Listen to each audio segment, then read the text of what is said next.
listening to Second Cut. This is the weekly film podcast where we talk about topics in film theory, criticism, and history. I'm Jacob, and I'm the one who's thinking about this case has become very uptight. I'm Sam, and I'm the one who, I don't know, is saved from death by the British weather. I'm Kieran. I'm the one who's either very sensitive to questions. Yeah, we're here. Sam, you said this was 100 episodes. Does that mean 100 YouTube episodes? Yeah, 100 YouTube. So yeah, we're way beyond that if we include all our audio ones. So I don't know how many that is, but yeah, 100 episodes of this show in this incarnation. Yeah, too many and yet not enough. Yeah, agreed. I don't have any party poppers or balloons handy. No, I did dig around, but I don't think I've got anything like that. No. The nearest I've got is I've got my TFM hoodie on. So going back to our history. I found a large can of nondescript liquid. You don't know what it is, just in case there are rules about that. Kieran, did you want to, I almost said eulogize. That's not the right word. Do you want to say anything to reflect upon our time doing this show? Ashes to ash. No, wrong one. Hang on. We are gathered here today. It's in my head. I got 100 episodes since we started, but it's 100 episodes on YouTube, and obviously we got before that as well. So I just want to say, we're coming up on 5 years in a couple of months, something like that.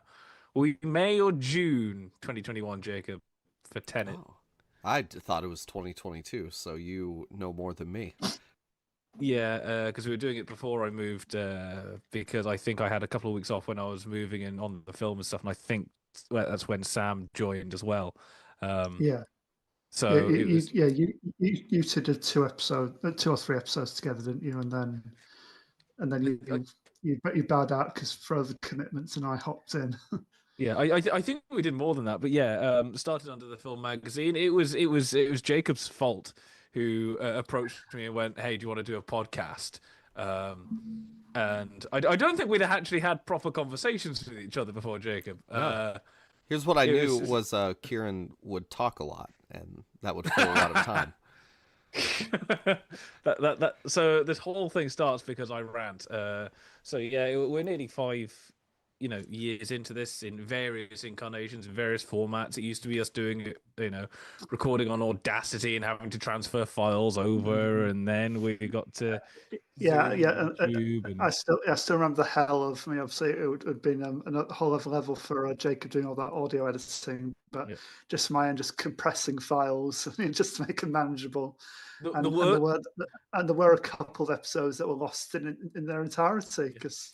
Recording snafus. Yeah, there are a couple of episodes that were lost their entirety, and if we dropped out because we were recording at the same time, we'd have to go back and redo in some audio questions so that Jacob could then do some work in. And then obviously the last year we've been on the Substack as well, starting that up, and then this year we're starting to experiment with more stuff. So we're always going bigger, we're always going better. But for the 100th YouTube episode, we decided to kind of go back to the first episode, kind of promo episode that me and Jacob did, and then Sam, you did your version as well, of our top 5 favorite films, which was different. We had arguments about whether we were going to do favorite films or best films, which was something that we all 3 did for the film magazine a couple of years ago. And I, again, will argue that they're slightly different. In fact, I don't think, one of my favorite films ended up on that best films list, because I differentiate the two. And so, for the 100th thing, we thought we'd come initial full circle, I think, before we go boldly forward where no podcast has gone before, and come back to that. So, what I have to say, 5 years. What I have to say is, Second Cut was a good bowler and a good man. He was one of us. He was a man who loved the outdoors and bowling, and as a surfer, he explored. He's seen things you people wouldn't believe. Attack ships on fire. No. Well, what's tough for me, any time anybody says, "Oh, what's your favorite movie?" I don't know what to say. I'm paralyzed by the question. Yeah, you immediately forget every movie that's ever existed when that question I tell you comes what, though, since doing that top 5 list, when somebody goes, "What's your favorite movie?" I go, "I can name you my top 5 in order." Yeah, like that's actually helped because now I just got a fallback just immediately. The worst one for me is if somebody goes, "What's your favorite film quote?" or quote your favorite movies, then I blank, and I've had that before. But in terms of favorite movies, I can give you to them in order. So it's very, very much useful. The annoying thing is if we ever get interviewed by Letterboxd, we will have choices to make because they only take a top 4. So yeah, that'll be a tricky one. Yeah, and also, whenever we were making those lists for the film magazine, like I just completely avoided the problem of favorite and did like you and with best. Yeah.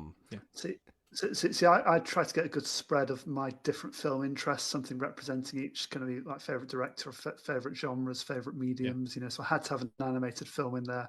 I had to have something connected to comic book movies. I had to have musical, all that kind of stuff, and then all my favorite filmmakers as well. My list was very much a mix of things I kind of consider like important and I would say objectively great because that's a nonsense kind of phrase, but artistic merit, versus things I would just really enjoy going back to time and time again. I was going to say, I made sure on my list to make sure that there was at least one female director in there, because I had that as a caveat, and I specifically because initially I was drawing up a list and I went like 8 out of 10 of these are going to be horror movies, and this is going to be bad. We should look elsewhere. So I made sure there was a silent on there, black and white on there, animated, these kinds of things to give myself a spread. And they can't all be in English either. But guess what? We've all chosen English films for this because we're boring and white. Hey. For any favorite list I am making from here on out, a rule that I have is I can't just repeat the same director, or else I'll have like, oh yeah, here's Goodfellas and Casino. You can't put. There's no point in putting Godfather 1 and 2 on the same and list. Apocalypse Now, Yeah. So I mean, right, you could comfortably do a top 10 just of Spielberg or just of Hitchcock, couldn't you? Really? Yeah. And interestingly enough, I mean, I'll be talking about Hitchcock later. I was I was the mad one that about a year and a half ago just went to Joe, who ran the film magazine, and went, "I've got a present for you. Here, you don't know about this. I'm going to dump it on you. Here's all of Hitchcock movies ranked. Have fun." But I put North by Northwest second, even though I kind of prefer it as an enjoyable movie over Psycho. I think Psycho is technically very, very slightly better. And even with Kubrick, favorites, The Shining is my second favorite film, but I think that 2001 is kind of technically a very slightly better and more important sort of film. So I think 2001 is always a good example for me of something that you can appreciate on like so many different levels. There's just so much to it, and it's so significant in film history. I can't say I like it particularly. It's like it always feels a bit like homework going back to it. I appreciate it. I think it's a great film, but I don't feel that.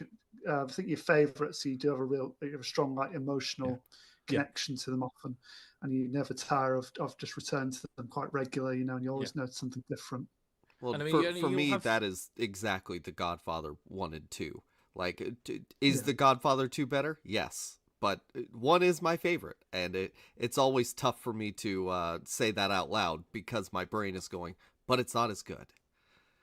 Yeah, I mean, in my top 5 list that we did right at the beginning, I put in Short Circuit, and that is not anywhere near the greatest movie of all time, but it's the family film. My parents kind of got it when it first came out, and were quoting it all the time, and then sort of years later, probably about I first saw it when I was about 8 or 9. And so we ended up quoting it around supermarkets. We still quote it, like go back to the family home, and suddenly we'll break out in chorus of Short Circuit quotes.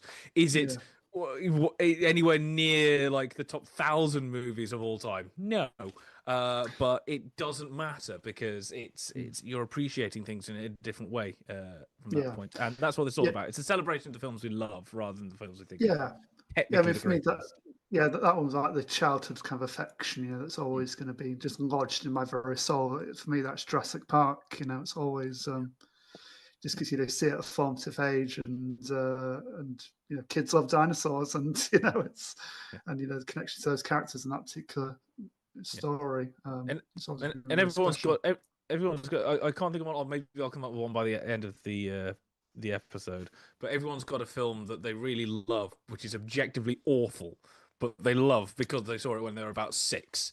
Like you watch it and you go, this is actually not a good film, but you're like, I can't help but love it at the same time. Everyone's got one of those.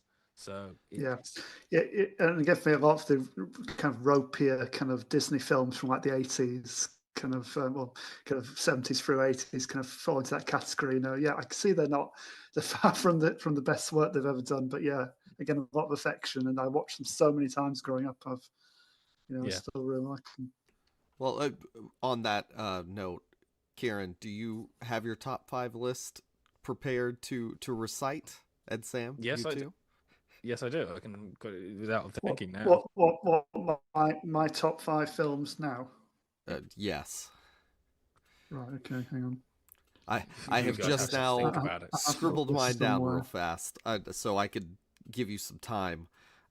These are not in order, and I'm also violating the rule that I said earlier. But for my top 5, I put The Wolf of Wall Street, The Godfather, Babylon, The Big Lebowski, and Goodfellas. I can just sit down and watch all of those anytime and have a great time every time. Is there something about the American New Wave in there, and kind of Italian Americans, and by any chance? I mean, in theory, yes, but like I'm not Italian. They're other than The Godfather, they are all from the 90s or beyond. I wanted to put There Will Be Blood, but no, I'd rather sit down and watch Goodfellas or Casino than There Will Be Blood. So, sorry, I was going to say that's probably one of the other things as well. It's like, aside from 1 or 2, probably your favorite movies aren't like really dark kind of things. It's like, although you can appreciate it, nobody's going to Jacob's Ladder as a comfort movie. It's just not happening. Nobody's going to Martyrs or Twin Peaks it's just Fire not Walk with Me. Exactly. You might have an affection for it and put it on because you really like the film, but when somebody goes like, "Oh, I'm just completely out of it. I don't want to think. What am I going to put on?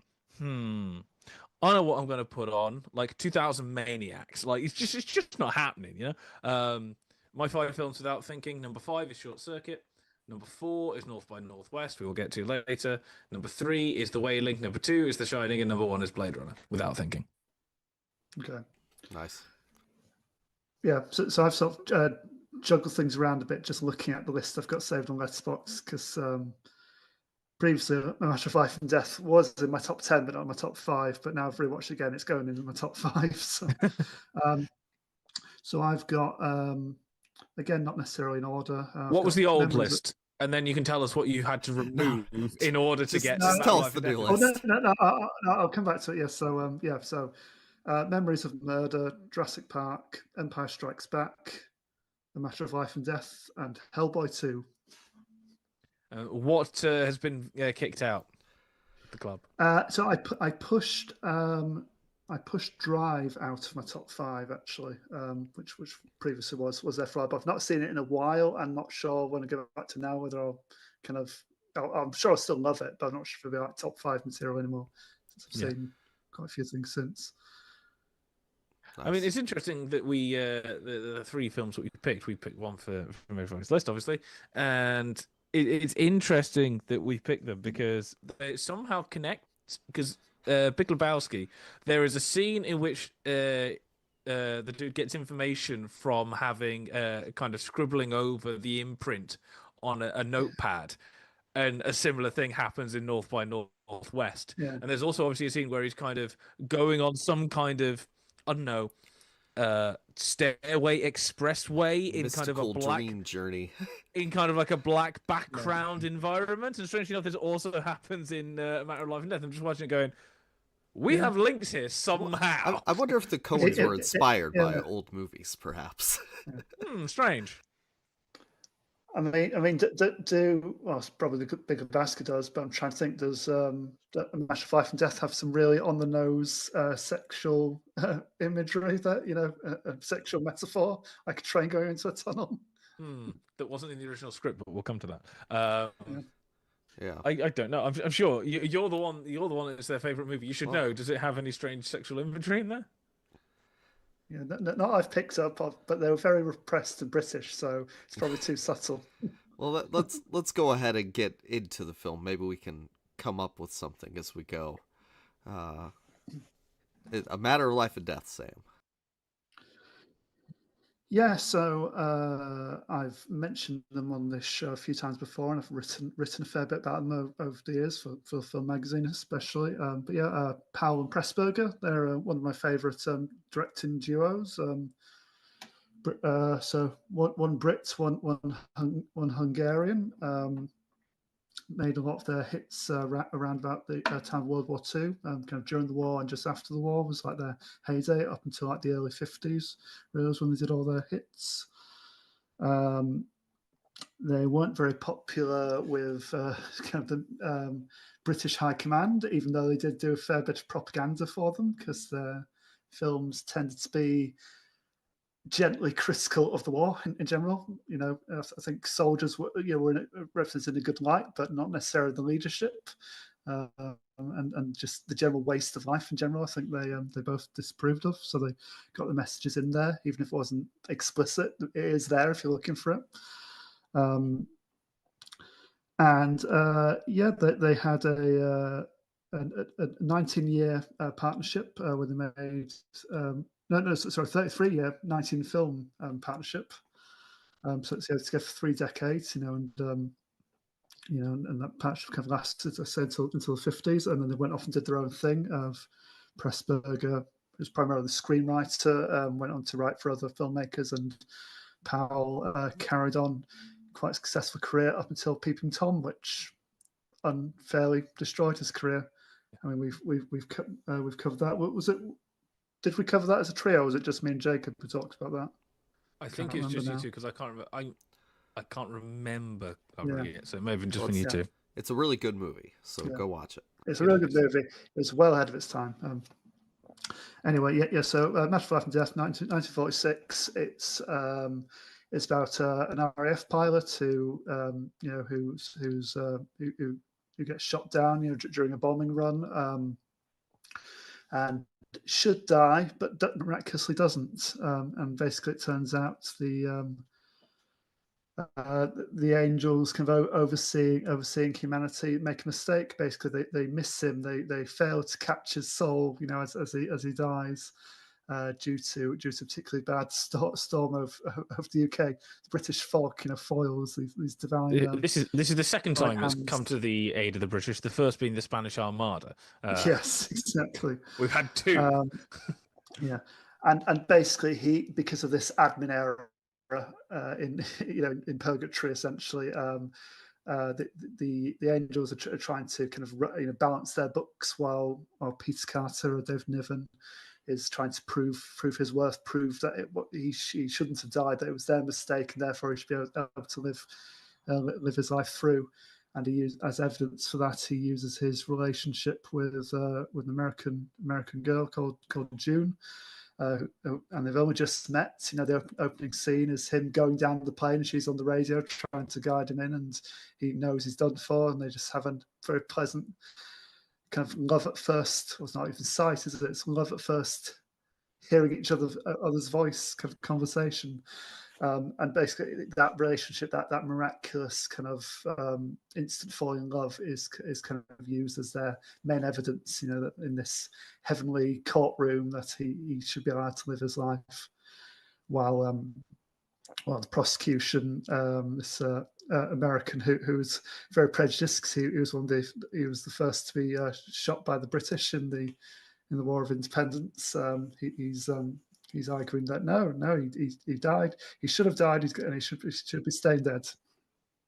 And he gets this village doctor, a friend of June's, to argue the case for his humanity, for his carrying on living. So it's sort of very much it's obviously a fantasy film, but it's very rooted in real kind of human emotions in a real time and place. And I think it's probably closer to like a magical realist kind of take of this kind of material than something that's outright fantastical. Because they keep coming back to how Peter basically what the deemed as hallucinations, but they say, it's mad what he's thinking, but there's a logic to it. It's all consistent, what he's going through. So they're just trying to work out exactly how to win his case and how he can basically how his mind can conquer what he's going through.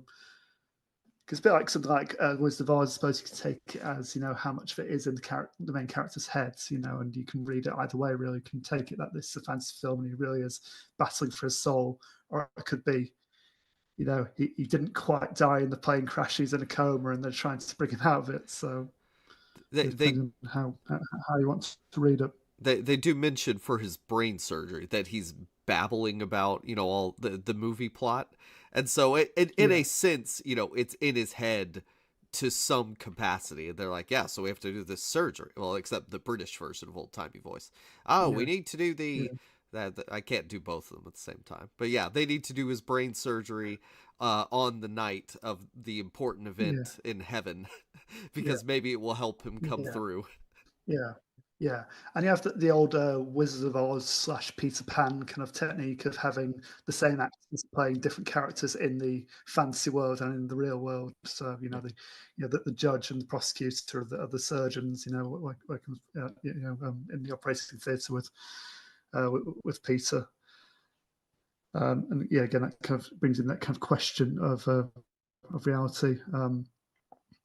And usually this is probably one of my favorite visions of heaven or purgatory in cinema history, just this kind of pristine, kind of monochrome, kind of bureaucracy, basically looks like a spaceship or something. It's a really cool design for heaven, just them looking down, through these kind of, big holes in the floor, and there's these endless kind of files, basically, one file for every kind of person on Earth who has ever lived. That's one of the things that got me as well watching this for the first time a couple of days ago. They've been it's like, I'll get around to it eventually. But so you've gone to him because obviously in the real world it's in Technicolor, and then you've got the black and white, the grayscale, the monochrome, whatever to call it for heaven. Yeah. And then when the courier character, the French courier, who's the most amazingly French stereotype, kind of Blackadder, doesn't go that far, ever, comes back down to earth, there's an amazing kind of gradual tint into the So he touches the rose on his lapel, and then it kind of bleeds out from there, doesn't it? It's gloriously done. And it brings up that, and obviously that prompts a wonderful quip from him, which we're starved of Technicolor up there. Yeah, they knew what they were doing. It's such a beautiful moment, just visually. Yeah. It is one of the, I think, best looking films. I think there's no exaggeration. I think some of these scenes, especially, I think the opening, the plane crash, is one of my favorite scenes in cinema history. And I think I still look at it now, it could have been shot yesterday. It just looks so good.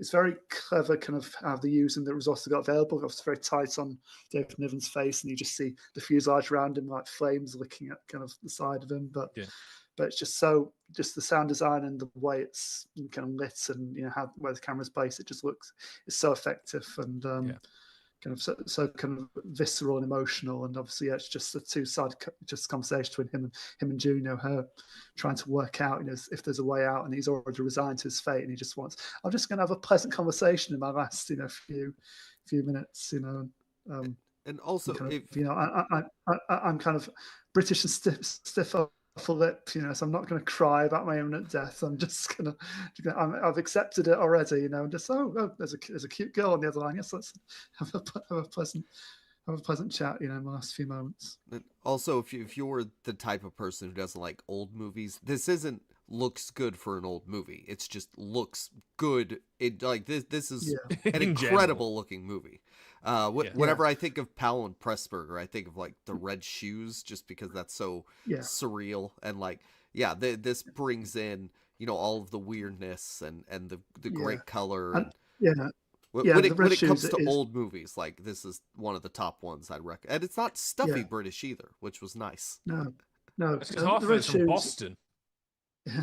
The Red Shoes is the other one in the filmography I think that's really notable for the use of color. I think because it's just such a kind of a vivid kind of the color, the technicals which just sears onto your eyeballs. It's just so kind of saturates and kind of pops off the screen. And Jack Cardiff, was a regular cinematographer, and he was very key to kind of creating the world that they wanted to, exactly as they wanted it on screen.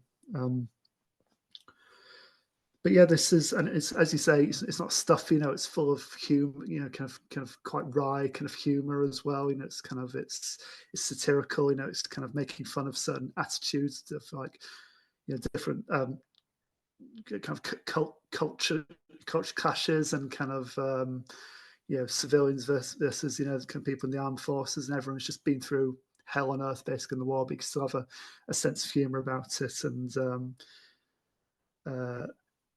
just it is one of these that does really just connect with me. Just still kind of makes me emotional. I think it's one of the great kind of love stories on film, and just a really good kind of fantasy film and thing that just deconstructs kind of our attitudes, to grief and to love and everything, all the big stuff, but not in like a really kind of pretentious kind of way, just in a very kind of instantly connective, kind of grounded kind of way.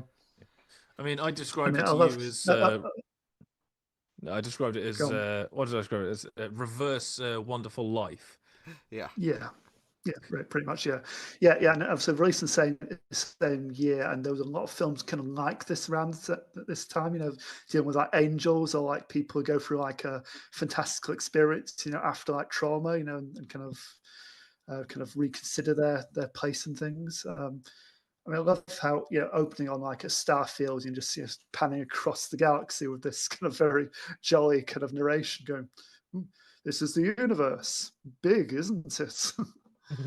what space is it? It's big. For all of like the stuff in this film, there's a lot of like weird and moving through all these different spaces and stuff. What still sticks with me is in the beginning when he's on the radio, he's like, "You see, June, I'm gonna die, and there's no two ways about it. I'm going down with this plane. It's happening." And just how matter of fact the character is about his impending doom is great and refreshing. He's not doing anything other than having just nice, calm conversation about it with some American girl. Well, I mean, you do have to obviously remember that this comes out the year after the war ends. So everything about this film has to be taken in that context, and it's being produced within months of the war ending. So again, everything has to be taken in that context. The script will get the general idea. At least it's being refined during that time. Everyone is still on ration cards. They're still repairing bombed out buildings that won't be repaired for decades. Everything has to be seen through that lens. I mean, although there's American influences and American actors and things like that, this is realistically a British picture, and so it has to be seen from the lens of straight up wartime, if not post-war Britain. Yeah. I mean, this would have been released during the war if not for a delay in getting the amount of Technicolor stock that they needed. So there was there's a scarcity during the war, and they had to wait for that to become available, which delayed the shoot by 9 months. So Hitler probably would have thought this was a beautiful film. Yeah, what was the production schedule timing wise? Do we know kind of dates and stuff? Because I've got a particular. I'll just have a quick glance. I'm not aware off the top of my head. Production. So looks like production took place from 2 September to 2 December in 1945. So so that was like the location stuff in the village, wasn't there? Yeah. So if it was delayed by 9 months, then obviously they've been shooting in early 1944 originally. It was probably the plan. Yeah, because my hilarious thing is the use of discussion of essentially there's a plot device where one of the characters wants to borrow a book of Alexander Alekhine, the former chess world champion. Yeah, you know I'd pick up on the chess bit. And that comes down later.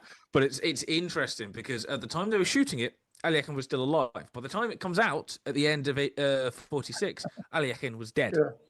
And there's whole things about that, about Alekhine in general, that he was essentially, when the Nazis invaded France, they essentially kind of got hold of him and essentially forced him to write essentially a load of kind of anti-Jewish propaganda, playing only Nazi-regulated tournaments. He's still world champion at the time, and all this stuff. But there's also things that it's like, oh, we've got your wife hostage. Essentially, don't do that. We're going to do stuff. But then in 46, he died, was holding the championship. He was arranging a championship match, and he died in his hotel room. And it was, what was it, a 6-inch piece of meat lodged in his throat, aka it's, did he die accident, or did essentially the Portuguese police go and kill him? That is the other rumor. No, no, there was apparently the doctor extracted like a chunk of like meat. He apparently was meant to have choked and died like that. But it's just like, so it's just weird that they would have, when they were making it, it wouldn't have been as kind of, it'd still been relevant. They were like, do we do something that's obviously had to sympathize with the Nazis for a lot of the time? But then by the time it was released, he's now dead, and the whole chess world is scrambling to get a new world champion.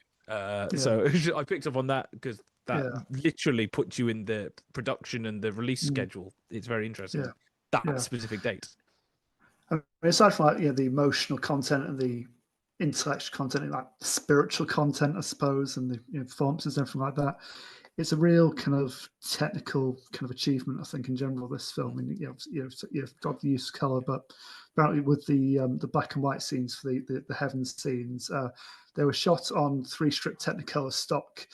But no color dyes were used in the processing of the film. So basically, it comes out black and white, but it sort of has like a weird kind of glow to it, almost like a sheen to it, which kind of gave it that kind of unique look, which I think is a really kind of clever kind of a way to play around with like what you've got available.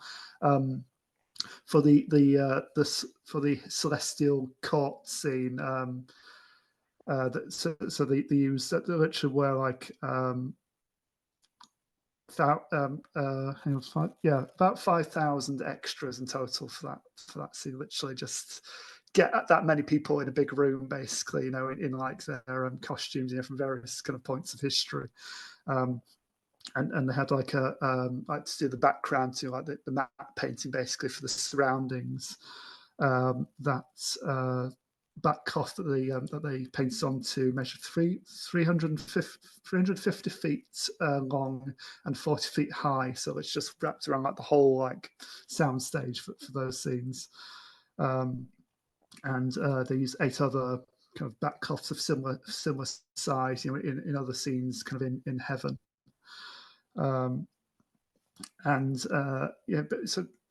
It's just they had this kind of vision and kind of this ambition, to really present something that you can scarcely imagine. It's just like everyone's got their idea of heaven if they believe in heaven, but just present something that's just so big, just wow any audience, and you're like, yeah, I believe that there's another world here. This is they're literally dealing with like the building blocks of the universe, and they're changing things. It's still full of bureaucrats. Yes, yeah, it's very much. I mean, it's come around quite a bit, hasn't it? Heaven is like a bureaucracy in fiction. It's quite a common. There is a thing. I can't remember too much about it, but it's on YouTube because he read it out. There's a short story by Stephen King called Afterlife, where somebody goes there and it's just like he has to go and sit down with an administrator, and it's like, I don't know too much. All the information comes down through the tube, and he just gets his information rolled up and stuff like that. There's a video of him reading it out for the first time ever, premiering it on YouTube. It's really good fun. Well, 2 of my favorite little bits of kind of extra trivia to go about the filming. So you get Lois Maxwell in her uncredited debut in this film. Miss Moneypenny, she's in the scene where where they're playing chess, and there's one posing as like a Greek god or whatever, in the background, practicing Shakespeare and stuff. She's in that scene somewhere. I didn't spot her myself, but she is there apparently. She was 19 at the time. apparently the stairway to heaven itself, the giant escalator, basically, that they used several times for the film. They built that for real. That was like a kind of very sizable kind of feat of engineering. Apparently, it was so noisy while moving that they couldn't use any like on set sound for that. They had to do ADR on all of those. They did it in scenes. post. Yeah. Which again at that point wasn't that common. It's like you still obviously when you invented like synchronized sound, you used it really. Didn't tend to go back and redo sound very often. Was a good reason for it. But in this case, we can't hear a thing you're saying, David. We can't hear you over the gears running this escalator. I was going to say, well, this is only sound hasn't been around for 20 years yet, and this is only 15 years after Hitchcock went and got a half a chamber orchestra in a bathroom in order to have a radio going at the same time as internal monologues. One very quick thing, because I know Jacob wants to jump in, but I've got a question for you, Sam, because you'll probably actually know this. It's 1946. They're walking through bars a la Nightmare on Elm Street. How'd they do it? Because I don't know. Visual trickery, yes. Because it looks exactly the same as Freddy going through the bars in Elm Street. And again, that scene where David Niven steps out of his body, during the operating, just steps to one side, just pokes his head up and then steps out. Yeah. Trickery with glass panes, apparently. Like different, it's almost like an animation techniques, like different layers, basically. Is it going to be something like a Pepper's Ghost sort of thing?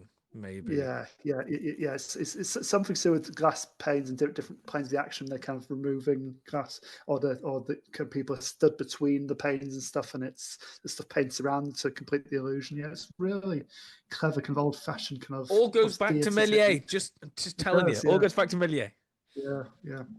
People used to have to be smart before CGI. Sam, now it's AI. Sam, I should have asked you this at the top of your bit, but what was your first encounter with the matter of life and death, and then when did it kind of become a favorite and stick around for you? Yes, so my dad showed it to me when I was about 15, I think. I think I think we were on holiday and we went to like a secondhand like DVD sale. I think like a church hall or something, and they had all these second DVDs, and we just grabbed a load of them. And my dad said, "Oh, you might like this. Yeah, let's give this a go." And we got it and watched it together, and straight away I was really interested in it. And then I watched a few more of Powell and Pressburger's films. My dad's favourite is the one their other kind of prominent wartime film they did earlier in the war, which was The Life and Death of Colonel Blimp. Again, starring Roger Livesey, the doctor in this. He only did 3 films with them, but they're probably 3 of their best. He did Match for Life and Death of Colonel Blimp, and I Know Where I'm Going, and he's great in them all, and they're easily their best ones. But I watched a few more of their films. I watched on his recommendation. I watched Black Narcissus and The Red Shoes. And can't remember which others, but pretty much. I watched a handful, and I was kind of really interested in them as like a partnership. And then kind of I just over the years I've kept coming back to this again and again. Really watch every couple of years, and something you just can't really explain. Just somehow, something just make a connection with you straight away. Speak to you. Yeah. I mean, I do quite like.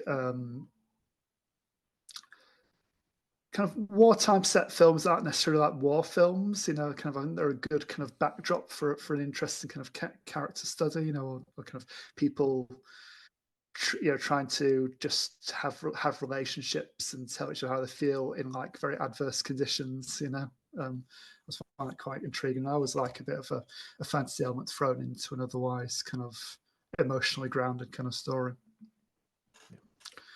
Question: do you think this? Do you think this is their best film?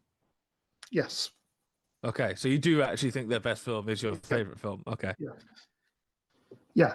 Hang on a sec. I've got just see. I think I've seen about 10 of their films. Let me just see. I just want to throw in here. Whenever I learned about British cinema, I mean, this was the main go-to was Powell and Pressburger, and then kitchen sink rugby films. Yeah, It's like yeah, we don't have many types of films. Now it's kind of very low budget kitchen sink war movies, James Bond, Harry Potter, so like tent poles that are normally funded by Americans, or anything to do with kind of stately homes and courts and royals. That's about it at the moment. Yeah, because I mean, Scorsese's got a lot to, he deserves a lot of credit for making them better known in the States. Really, being a fan of their films like early on, then literally to the extent that like tracking down, Michael Powell in his old age when he was basically penniless and disgraced. I said, "Oh, come over to New York with me, and I'll get you some speaking engagements, and we'll talk about movies together. You can advise me on some of my filmmaking techniques." Yeah. And obviously, through Scorsese, film Shoemaker, ends up marrying Michael Powell. I'm still trying to find it really is a good movie. Yeah, that's my 2 cents on this entire thing. I watched it the first time and went, yeah. I wouldn't put it in one that I'm gonna always rewatch, but I'm never gonna complain if I rewatch it in the future because it is a very good film and it looks good and it has obviously, I mean, you're dealing with death in some way, so it's going to have a kind of slightly grief-stricken and slightly darker tinge to it, but at the same way it is incredibly hopeful. And exactly. It is very good, and it looks gorgeous, and it's got its great funny moments in it. Technical marvel, wonderful film. Yeah. So it looks like I've seen 12 of their films looking at my Letterboxd log. And it's number one, close followed by Colonel Blimp and The Red Shoes. That's like my top 3 pound Pressburgers easily. Fair enough. Jacob, your thoughts on it? Oh yeah, no, I like this movie a lot. This is one I will definitely rewatch for sure. Yeah. And with that, and just one last thing before I leave. Again, there's a link to one of the biggest recent films, linking it to Marty Supreme. So Roger Livesey and Kim Hunter were trained by a table tennis world champion for their little match in the middle of this. Oh, okay. Again, that's another scene where I never quite work out. You can kind of see like when they're just staying very still, when time freezes. But there's other points where it looks like it's like a still image, and it's quite a clever combination of those techniques. The very old-fashioned, just play statues, freeze, or just if another character isn't in the frame, then you can just obviously have a still image. But I love the part where they just they both kind of freeze like mid swing, as they're playing together. But yeah, just that short little scene. Oh yeah, we've got to make it look good. Got to make it look like this is what we do to pass our time. So yeah, love it. Yes. All right, Kieran, you have a movie. Yeah. We have done Hitchcock on Second Cup before, haven't we? We did Under Capricorn. We did like obscure, kind of lesser known Hitchcock, didn't we? But here's the hilarious thing in that case. Do you know who did the cinematography for Under Capricorn? Was it Jack Cardiff? It was Jack Cardiff. After doing a triple run of Matter of Life and Death, Black Narcissus, and Red Shoes. Wow. And the next one he does is Alfred Hitchcock. Yeah, so again, I'm the moron that went and watched all the Hitchcock movies and ranked them all for the film magazine. And hilariously enough, because I rechecked the list, which is now kind of vanished, I put, strangely enough, in terms of best films, I put Psycho at number 1 and put North by Northwest at number 2. I was going to put it like under Vertigo because Vertigo is normally seen as up there, and I'm like, it's my list. I can do what the hell I want. So I put it in number 2. Again, Vertigo is another film I can appreciate, but I don't enjoy. It's like I don't go back to it very often. I can't fault Vertigo, which is why it's so high up. But if I'm going to watch a Hitchcock movie, it's never going to be Vertigo. Yeah. If that makes a ridiculous amount of sense, I mean, there are ones that I will watch a hell of a lot less than Vertigo, and I'm never going to complain about watching it, but it's not one that I'm immediately going to go, okay, I'm going to go to Vertigo. It'll be Psycho, it'll be Northwest, it'll be Blackmail, it'll be stuff like that. Kieran, I'll ask you at the top, when did you first see North by Northwest, and tell us about your favorite ism towards it. I first saw it. I'd seen Psycho. I'd seen one. I think I'd seen The Birds. I might have seen one other, something like Rope, maybe. And when I was probably, I was getting into movies, so maybe I was 15 or so, 14, 15, something like that. I saw it was either in HMV in the shops, or it was online on Amazon going through, and there was a box set of 4 Hitchcock films, and it was because I've got the box set downstairs. I took it out to rewatch North by Northwest. In it was Dial M for Murder, which is why I still like Dial M for Murder. I did Sure. a anniversary review of it for Film Magazine a number of years ago. North by Northwest, Strangers on a Train, and The Wrong Man. Uh, which is interesting because it's sort of North by Northwest is obviously up there, but the others are kind of like middling in terms of kind of Yeah. popularity. It's not like the immediate 4 that you'd put together, you know. If you're going to make a collection of Hitchcock movies, realistically, if you want to get 4 people in, you'd do something like Psycho, North by Northwest, Rear Window, Vertigo. Those are I normally think of almost like the canonical 4. And then there's some others that sort of are next rung down.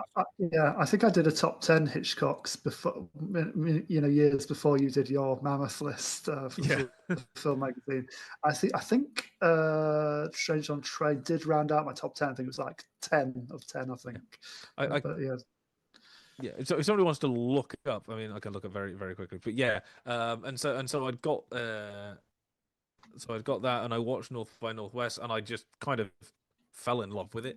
And just sort of ever since then, it's been one of those ones. And I think it's because it sums up Hitchcock very well. You've got kind of the thriller element, you've got everything along those lines, but people don't appreciate that Hitchcock was always cracking jokes. Like a lot of his films, like I know he does thrillers, but a lot of the films are ridiculously funny, and that's kind of the point. They are meant to be kind of light and humorous in a number of ways. I'm just finding my list. Yeah, so again those 4 I put in 4. I put Notorious in 5th because kind of you can't argue with that. Notorious is his Notorious. Biggie biography. Yeah, I remember that one. Shadow of a Doubt I did put in 10. To catch a Thief. I love To Catch a Thief. I love Shadow of a Doubt. Yeah. Yeah, The Birds in 8th, Rebecca in 7th, Rope in 6th. So Strange on a Train didn't sneak in there, but yeah, and Rebecca, hilariously enough, the only one that I mean, do you want to hear my Oscar for? Do you want to hear my top 5 for a laugh? Go for it. Yeah. Yeah, so my top 5. So again, and you're probably going to laugh at the number 5, Kieran, but I've always loved The Trouble with Harry. I think it's obviously like more comic films. I think it's easily the best. It's a black. It's a black comedy. It's a comedy of manners. The dark sense of humor and the fast elements. I've always really enjoyed that. Yeah. So I think I must have had Shadow of a Doubt just out of my top 5, might have been 6, I think. Yeah. Yes. So I've got Trouble with Harry at 5. I've got Rebecca at 4. Yep. I've got Rope at 3. I'll take. I've got Psycho at 2 and Rear Window at 1. I'll take it. So where's I put North by Northwest? Not high enough up. And then probably not. It would be higher if I redid it now. I had I had Shadow of the Doubt at 6 and North by Northwest at 7 on my list, I think. Yeah. So by this point in Hitchcock's career, because it's got to come with a bit of background for this. Anyway, if people haven't seen it, I'll go over the plot quickly, and then we'll get into it because the background stuff is just as interesting because it's kind of stupid how this film came about. This is a story. It's got Cary Grant in it, and this is one of the reasons why I love Cary Grant is for this film. Although Cary Grant. And he is an advertising man, Roger Thornhill, who gets mistaken for George Kaplan, who these bad guys led by James Mason believe is a spy trying to kind of infiltrate their organization, and they try and kill him off. And then when he's trying to meet the guy who he thinks is James Mason and try and get back at him, he is framed for murder and has to go on the run all the way across the US on trains and getting attacked by various people in crop dusters and meeting femme fatales and blondes and all these kinds of things. And it ends up with a big old chase across the face of Mount Rushmore because the bad guys are trying to get rid of some microfilm. And spoiler, it turns out that George Kaplan doesn't exist. He was a fake spy kind of invented by sort of the secret organizations in order to try and essentially throw the bad guys, off the track of their real agent who is in their midst. And so they're like, how can these guys be after George Kaplan? How can they think Roger Thornhill's George Kaplan? Kaplan doesn't exist, you know. And so it's interesting because you therefore and in preparation for this, I didn't actually rewatch the film. I rewatched it with the audio commentary from Ernest Lehman, who's the writer, which is why I've got quite a bit on that because it's really interesting. And he goes, in film senses, a MacGuffin is a plot device which is ultimately unimportant. You know, it's something that just keeps it going, but by the halfway through, you can get rid of that. The story is already on and going and things like that. It's Psycho sort of. The 40 grand is the briefcase in Pulp Fiction is probably the most famous one. Here he goes, you'd think by the end of it it's the microfilm which the bad guys are after and the good guys are trying to stop the bad guys using. He goes, to be honest, there's kind of two, and the second one is actually George Kaplan himself. By halfway through we'll go, there's no George Kaplan, he's kind of irrelevant, and we kind of switch going on. I know it's a technique that's been used a few times over the years, but it's probably one of the earliest kind of most prominent examples of this. The key scene where basically someone's going to explain to us what's been going on, and they're drowned out by like background noise. Interestingly enough, Lemon picked up on this, and I took notes somewhere. And he essentially said that, kind of what he realized was happening. Okay, I haven't done the notes, but what he said was that by the time you get to that scene, they've already had a couple of scenes showing kind of the CIA beforehand, explaining what's going on. And they go, by the time that guy has to explain to Cary Grant what's going on, the audience already knows. So what we'll do is we'll add a bit of comedy so you know they're talking, but you don't have to hear it all again, and we can get away with that. It's very much, whenever I think of people complain that you can't hear audio in films now, Tenet is the one that everyone comes up with. I always think of that scene going, there are times when deliberately obscuring audio has an exact purpose. I think people mention is it On the Waterfront, I think, as well, has a similar scene where it's kind of when you don't need the information, but you need to know that the information is being given. You can get rid of the audio. It's a really fun scene with that. Well, I love this movie. The thing I love, I think, a lot more and keeps me coming back is just learning more stuff, and hearing this audio commentary I learned a lot more. And essentially what happened is that Bernard Herrmann, Mr. Musical Genius himself, introduced the writer Ernest Lehman to Alfred Hitchcock. And Hitchcock asked him to do one film, and Lehman turned it down.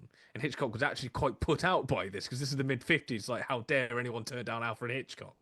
But they kind of had the same agent who got them hooked up, and it actually turned out they quite liked each other and wanted to work together. And they were originally going to work on a film adapting a book called The Wreck of the Mary Dear, which eventually got made again, in 1959 with Gary Cooper in it, based on the 1956 novel. And essentially what happened is Lehman kind of, after sort of, he did a bit and then went off and was like, I can't do this, came back in, and after another 3 weeks went to Hitchcock.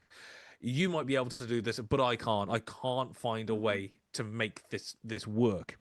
And Hitchcock went, and they'd already been contracted, I think, by MGM or something like that to make it. And Hitchcock went, oh, don't worry, we'll just make another picture instead.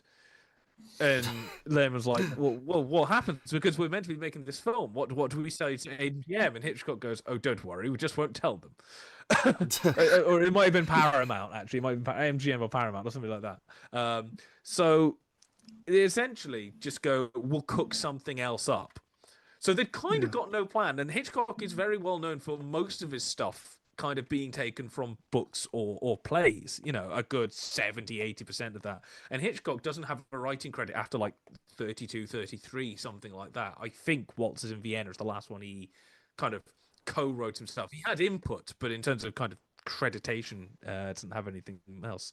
So he's making this, and they're batting back ideas back and forwards, as Hitchcock's doing Vertigo and a couple of others. And Lehrman's kind of, he's very much a writer that has to go out and do things.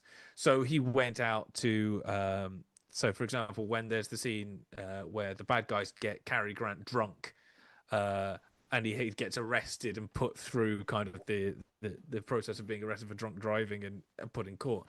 He got essentially a judge to kind of put him through a fake thing of being standing up and tested so that he would know what it was like. He went out to a couple of the places in order to know what it was like as he was writing it. And his thing was, I want to write the Hitchcock film of all Hitchcock films. And Hitchcock was like, you know, I've always fancied a chase across the faces of Mount Rushmore. And so literally the end scene was the entire point of them working towards it. And something I didn't know is where the title North by Northwest comes from.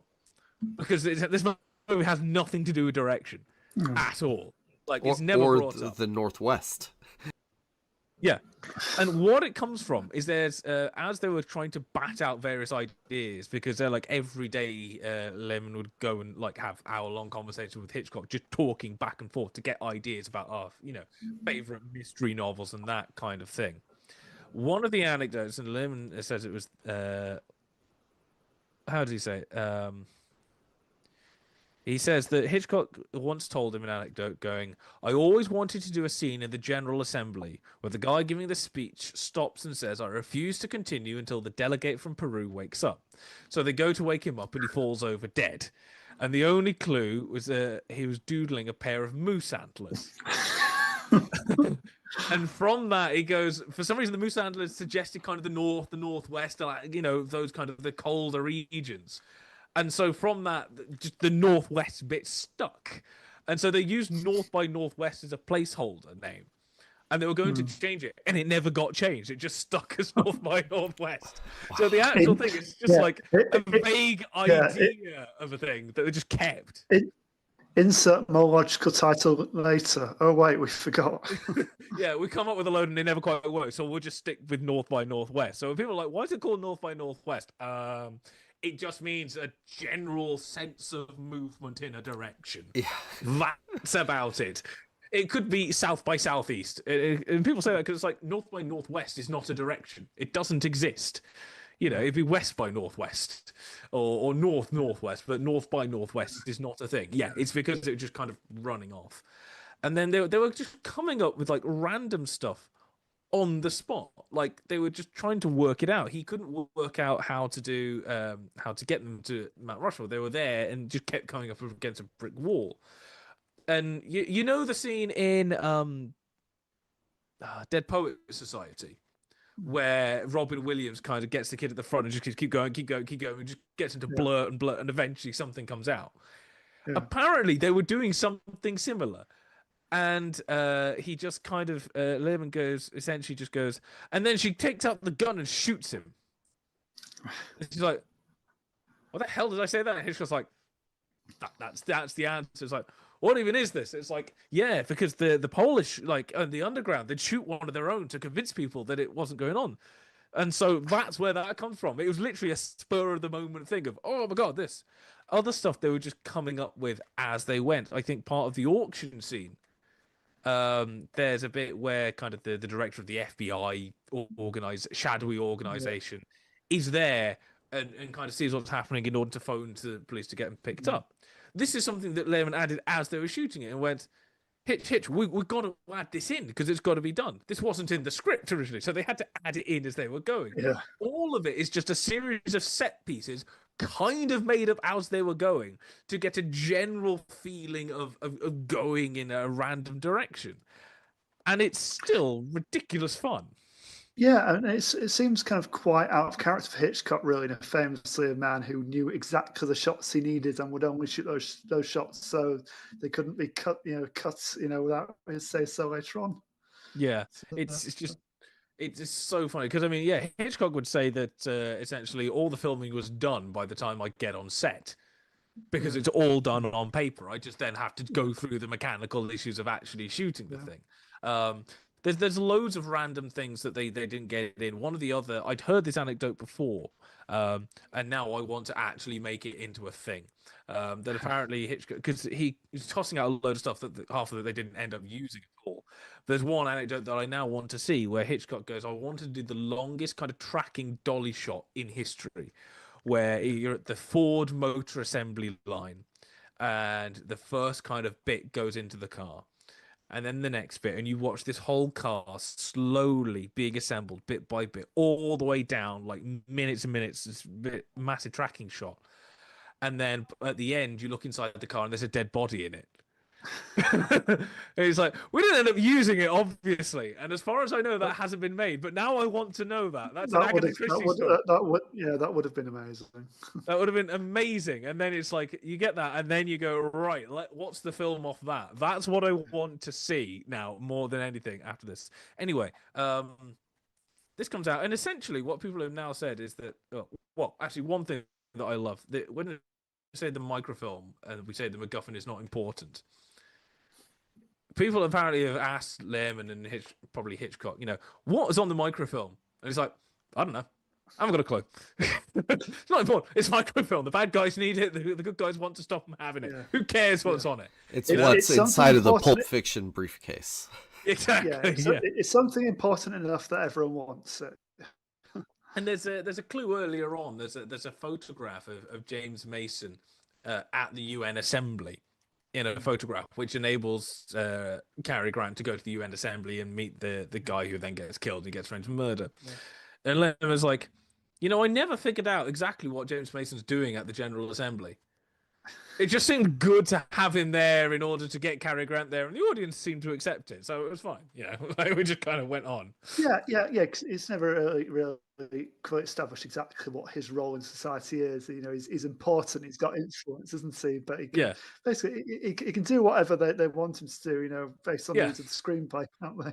Yeah, he's a plot character that just kind of has heavies that do what they need him to. He does what he needs to do, and he's there, and he's a bad guy, and he's got bad guy stuff, and he's got a secret bunker, and they need to stop him. That's it. I mean, top tier kind of sinister James Mason performance. I mean, he's had a few over the years, but this is definitely up there. I was amazed that he never got to play a Bond villain because he would have been great. Yeah, James Mason is easily my favorite part of this movie. He's so good. So good.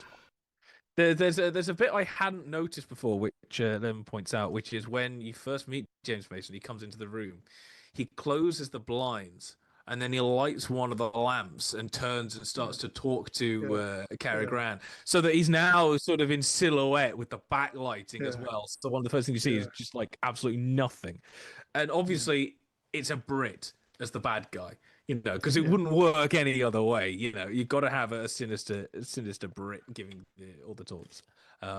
It's so good. James Mason's so good in this movie. Cary Grant's suit has been, or was ranked years ago, as the #1 suit on film. I'd agree. I saw a thing somewhere. Apparently, one of the reviews is this is not about what happens to Cary Grant. This is about the tales of adventures of Cary Grant's suit, which is great. Like I love it so much. And again, and it's upsetting. Like after the kind of the crop duster chase, the suit is covered in dust and mud. It's like, no, beautiful suits. How do they put it through such torments? Hilariously enough, there was a moment apparently the script supervisors and the set dresser they'd shot the crop duster scene, and then suddenly they're in floods of tears because they're about to, I think they were just wrapping, the time is up, and they realized as Cary Grant's kind of come out of the crop duster stuff and kind of run back onto the road, they hadn't got him covered in the dust. Yeah. And they were like, oh my God, they're in floods because it's like, no, we messed up a Cary Grant Hitchcock movie. Oh my gosh, what are we doing? They had to go back and reshoot it. So part of that is reshoot. Wow. And make it a point that one point about halfway through, he's got to get his suit cleaned, hasn't he? He makes a point of, when he's checking his hotel, he has to wander around without his pants for a while. Yeah. I mean, it's just, the whole film is just absolutely ridiculous. It's just stupid to a certain point. And then you get, because they're making it up on the day as they go. Hitchcock apparently shut down like the whole picture for a day because Ernest was in Europe doing something else, and Hitch couldn't get hold of him, and Hitch couldn't work something out. There's a scene where spoiler, Eva Mary Saint, who is typical Hitchcock blonde, is doing nefarious deeds at one point, and is talking to one of the heavies, and they're at a train station, and she's in the one booth, and the camera tracks down, and you see the bad guy in the other booth, and the implication is she's talking to him. And Hitchcock apparently couldn't understand how he'd got the other booth's phone number.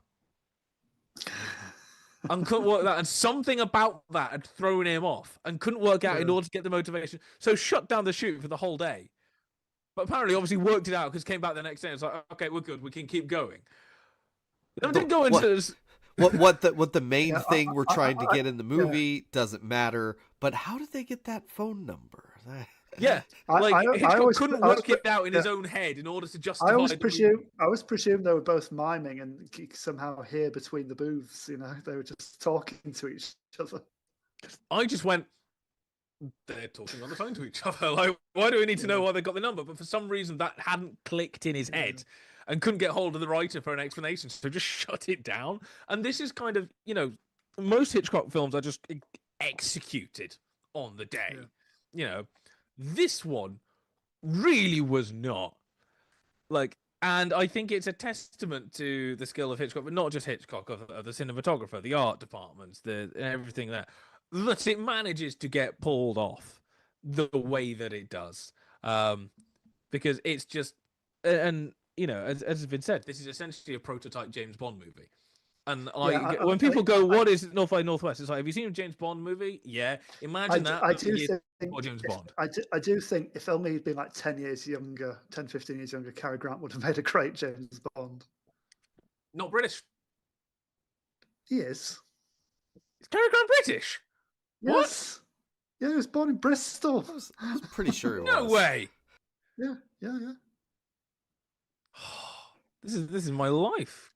Archibald Leach, but born in Bristol, I believe, and then moved to States. That's why he's always got this mid-Atlantic twang. It's not quite American, it's not quite British. It's the most unique voice in Hollywood. Yeah. His accent for me definitely leans more British than American. That's what I hear more. In his 20s. Okay.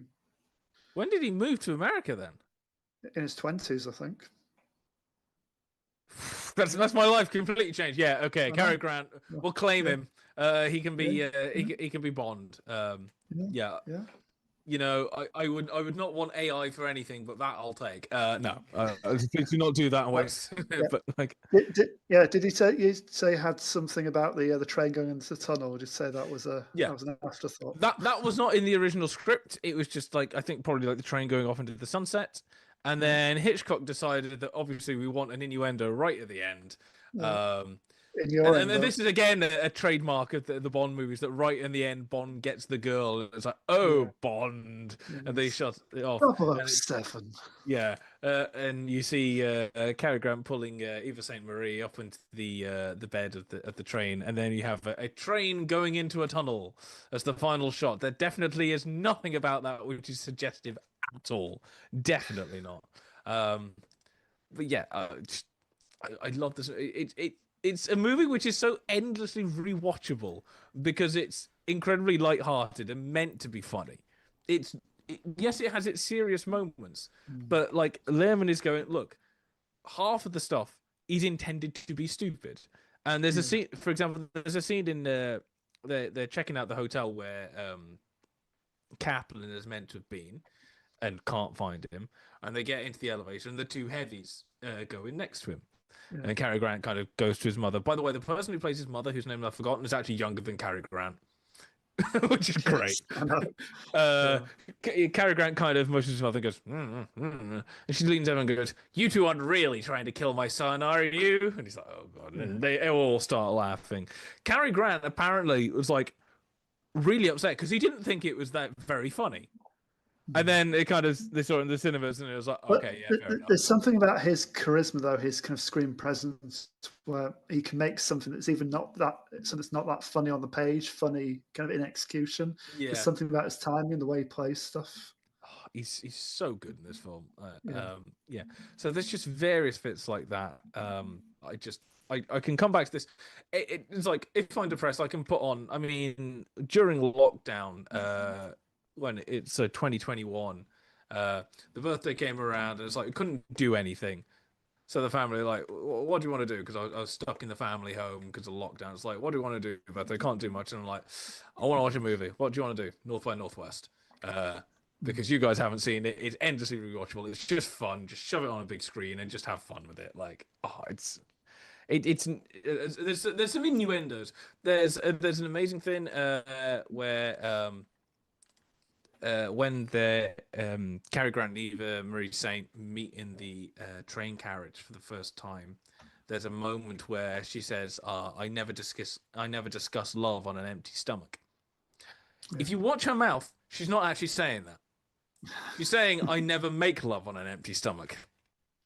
And people are like, "We're gonna have to change that. We're gonna have to slightly dub that over for censorship reasons." It's like Hitchcock is always having battles with the censors. On Psycho the year after, there'd be a thing where on set, he knew that essentially the censor guys were going to have issue with the film, so he got the chief of the American Film Classification Board to come in for a day and watch him shooting one of the bedroom scenes with at the beginning between Sam and Mary Crane, so that he'd be more inclined to be nicer when we get to all the other stuff later on. To kind of not give him an X-ray. I mean, didn't he challenge the censors? It was like the shower scene, which obviously presumed they'd have a trouble with, because the way it's the genius way in which it was edited, and the challenge saying, if one of you can find me a single frame that actually shows you anything obscene, then I'll take the scene out. But I mean, so he kind of, they knew that was coming, so he did that. So there's just little bits like that, and it makes it, I think, interesting when you go back and rewatch it, because there's all these little things that you then learn, like the hotel where Kaplan was meant to be, where they go in and see. During the shoot, Cary Grant was actually staying at that hotel, and there's a bit where he walks across, and Hitchcock just kind of pans and goes, "Okay, cut." And somebody goes, "Mr. Hitchcock, you didn't give Cary Grant any directions." And he went, "Cary Grant's been staying in this hotel for 4 months now. He knows how to walk across this lobby. I don't need to direct him at all." Just walk. There we go. Done. He knows where to go. He knows what's done. I think it's that bit. It might be where he's going to meet his business associates. One of them at least walking across. I think famously Cary Grant, I think, took cuts in pay a few times, just so either to either upgrade him to the best accommodation available, the fanciest hotels imaginable, or that he could just keep his wardrobe for each of his films. Basically, I don't think he ever bought himself any clothes for his whole film career. Basically, I'll just keep the suits I've been wearing for this lovely suit I've been wearing for this film. Just that only works for some things. It's like, oh, I need more clothes, right? I want to nick the Deadpool suit. Like, you can only get around wearing it for a certain amount of time, Here at Second Cut, we let Kieran keep all of his clothes. Yeah. I didn't have any when we started. We were audio only. That's why. When I finally got enough clothes from doing enough episodes, then we could switch to video. This is how it works here. Yes.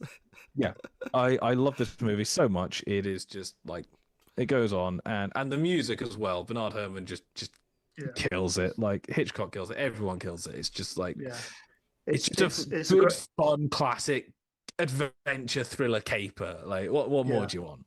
It's a great Hitchcock film, and it's only one of two actually I've ever seen in the cinema before. So I saw my favourite. I saw Rear Window about 10 years ago in the cinema, Ooh. and then I saw this a couple of years, 2 or 3 years ago in the cinema. And yeah, it was great on big screen, packed cinema. Sat next to this because it was like mini Hitchcock season basically. Yeah. Sat next to this old guy. Must have been like in his late 70s, and just. I went to myself, just sat this random guy who's got chatting to me about Hitchcock, which is really nice. Yeah. It's just so good. This is a favorites episode, but I do have to say I didn't fully connect with this film. I probably need to watch it again. I love James Mason. The music's great, and obviously I can appreciate how great Hitchcock is. But I was expecting something more like David Lynch, I guess, once the like identity stuff gets mixed up, but yeah, just the entire plot for me was like I was trying to follow along and guess, and it just kept not going directions my brain was going, and it's more of a me issue than it is the film issue. So this is what I'll rewatch, but I think you're expecting it to be a lot more complicated than it actually is. Well, in the opening bit, whenever they confuse him and then he gets drunk and everybody's like, whoa, you weren't staying, it seems like it's going to take more of a surreal turn than just they have mixed him up with somebody else. And I don't know. Yeah. I was just expecting weirder than what I got. No, Hitchcock has gone weird. He did, Spellbound and stuff like that. Even like darker edges, like Notorious or Suspicious. Yeah. Fresco is definitely weird, isn't it? I think if there's one where the plot's going to lose you, it's probably going to be Vertigo. Yeah, but this one is just like once you get the general principle, it's just like, oh, in case of mistaken identity. Well, all the hits are in there.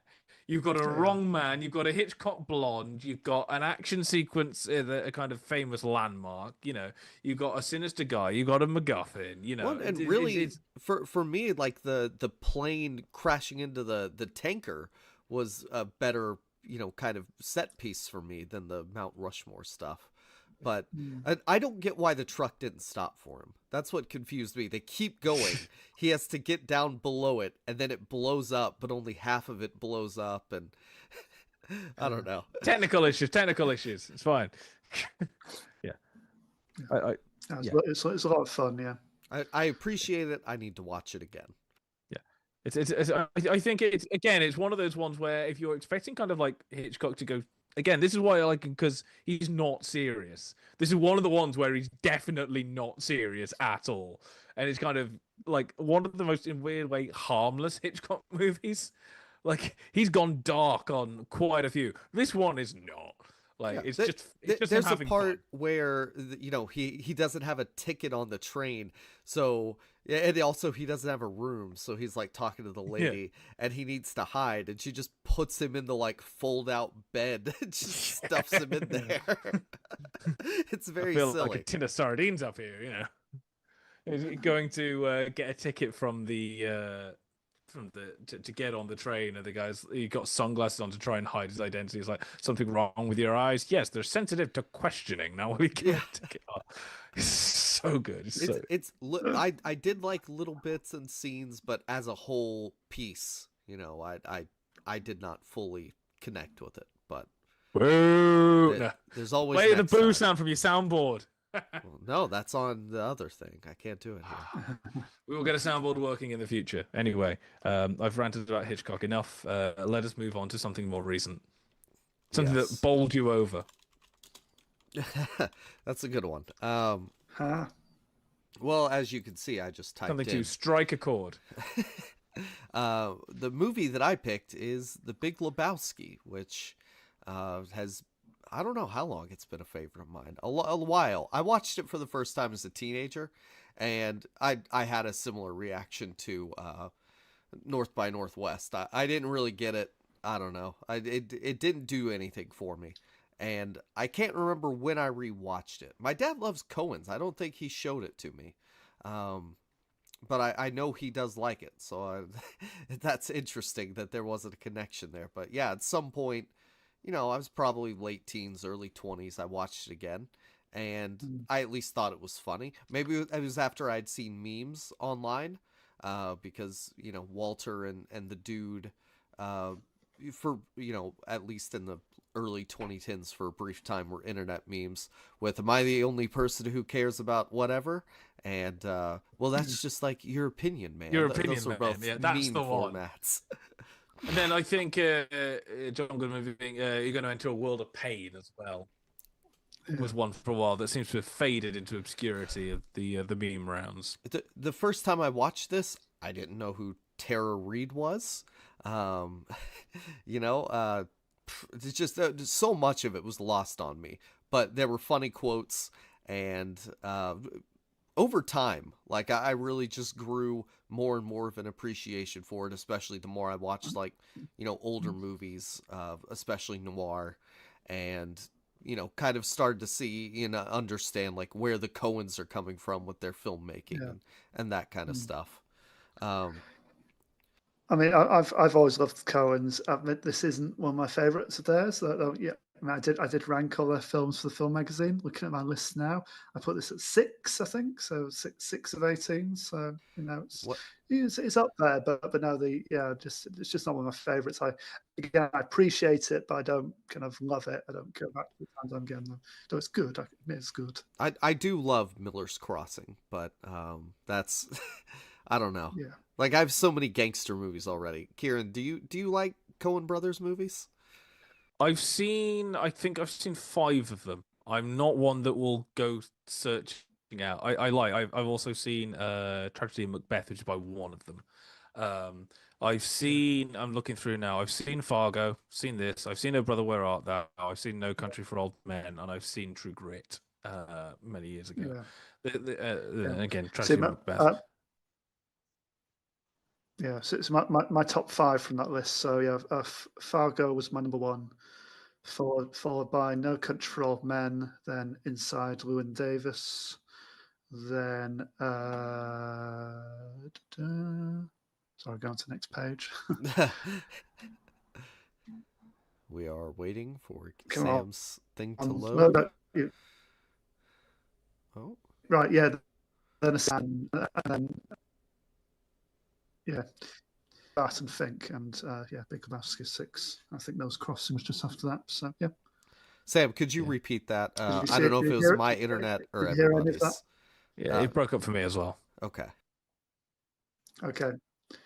So it was Fargo, followed by No Country for Old Men, followed by A Serious Man, followed by Barton Fink and God, and Inside Llewyn Davis. Yeah, they're my top 5. Nice. I like Fargo a lot. No Country for Old Men is great, and I said I love Miller's Crossing. Like those are probably my top 4. But just I can sit down and watch The Big Lebowski anytime. It's not that serious. It always makes me laugh. And yeah, it's very rewatchable for me. So in case you have not seen The Big Lebowski, it follows a Los Angeles slacker / bowler who gets mistaken for a millionaire with the same name, and a simple demand for rug compensation spirals into a faux noir kidnapping mess involving porn money, nihilists, corrupt cops, and the world's least effective investigator. So there's a point later on in the film where there's a guy following the dude. So his name's Jeffrey Lebowski. He goes by the dude. There's the other Lebowski, who's Jeff Lebowski, but he's not the Big Lebowski. Yes, he is the Big Lebowski, but we're talking about the dude. The dude, he's getting followed around by a guy, and he goes to confront him finally, and he says, "I'm a private investigator, like you." And so this guy who has been following around thinks that the dude is a private dick, and he is not. He's just an alcoholic who smokes weed. of course, a lot of this was inspired by The Big Sleep, from like the convoluted plot, to a lot of like the different directions it goes in, and obviously the LA kind of setting. Hence the big in the title. Yes. Yeah. Well, it gets kicked off because these guys, again, confusing the dude for the other Lebowski.